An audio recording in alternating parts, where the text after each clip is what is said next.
नमस्कार। चलिए बात करते हैं उपभोक्ता मामले को लेकर। अक्सर ये देखते हैं कि कभी भी आपके खाते से पैसे ओटीपी के माध्यम से कट जाते हैं या कोई ऐसे मैसेज आते हैं जिसके माध्यम से पैसे कट जाते हैं। यदि आप सतर्कता पूर्वक आरबीआई के गाइडलाइन के हिसाब से यदि उसकी सूचना निर्धारित समय पे दे देते हैं तो निश्चित तौर से आपके पैसे वापस हो जाएंगे और जो बैंक जिम्मेदार है उसे देना पड़ेगा। ऐसा ही पूरा मामला चंडीगढ़ का था, जिस पर एसबीआई क्रेडिट कार्ड के माध्यम से एक शिकायतकर्ता का 10,000 और 999 रुपए का एक मैसेज आता है, ओटीपी आता है और उसी ओटीपी के माध्यम से उसके क्रेडिट कार्ड से वो पैसे खत्म हो जाते हैं।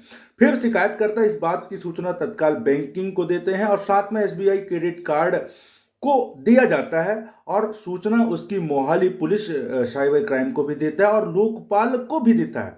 इस प्रकार देने के बाद भी उसके क्रेडिट कार्ड से उससे 35,000 रुपए की मांग की जाती है।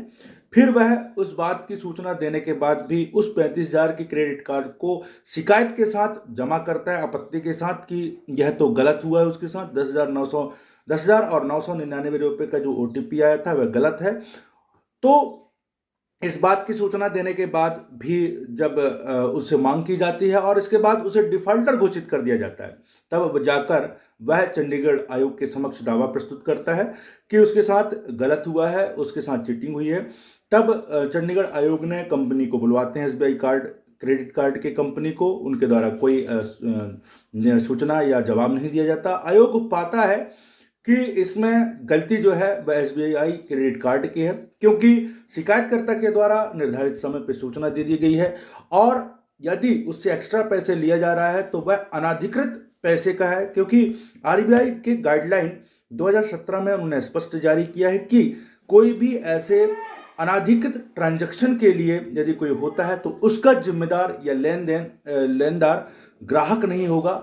ऐसी स्थिति में जो बैंक है वह बैंक ही जिम्मेदार मानी जाएगी। तो इस संदर्भ में भी स्पष्ट होता है कि जो ये ट्रांजैक्शन हुआ था, जो 10,999 रुपये का ट्रांजैक्शन शिकायतकर्ता के खाते से हुआ था, वह अनाधिकृत हुआ था। इसकी जिम्मेदारी बैंक की होगी, बैंक ही उसको पटाएगा, ना कि ग्राहक। इस प्रकार से शिकायतकर्ता के शिकायत को आयोग स्वीकार करते हैं और स्वीकार करने के बाद एसबीआई क्रेडिट कार्ड के खिलाफ 35,594 रुपये की जो राशि है 12 अप्रैल 2021 से 9% ब्याज के साथ उसे वापस करने का कहते हैं। साथ में शिकायतकर्ता का नाम डिफॉल्टर सूची या सिविल रिकॉर्ड से हटाए जाने का भी आदेश करते हैं और साथ में मानसिक उत्पीड़न और मुकदमेबाजी के खर्च के लिए 10,000 रुपये का भुगतान किए जाने का आदेश आयोग करते हैं। तो इस तरीके से